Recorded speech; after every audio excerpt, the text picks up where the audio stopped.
আস-সিহর, জাদু। জাদু বলতে ব্ল্যাক ম্যাজিক যেটাকে বলা হয় সেটা।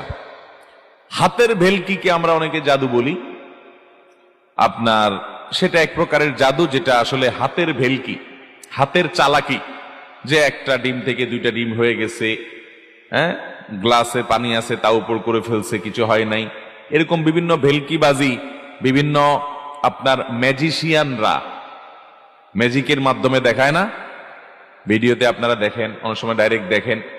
এটা হলো হাতের ভেলকি এবং চালাকি, এখানে কোনো মন্ত্রফন্ত্রের কাজ নাই। এটা হলো অত্যন্ত সূক্ষ্ম কৌশল, ওই কৌশল জানলে আপনিও পারবেন। কথা বুঝতে পারছেন? ওই যে দেখেন না অনেক সময় যে নিচে মাত্র একটা ছোট্ট রড আছে অনেক দূরে, ওইটা ধরে লাঠি ধরে দাঁড়ায় আছে, নিচে কিছু নাই, খালি। পরে দেখা গেছিল যে কাপড় একটা দিয়ে পেঁচায় আছে, কাপড়ের তল দিয়া কেমনে কেমনে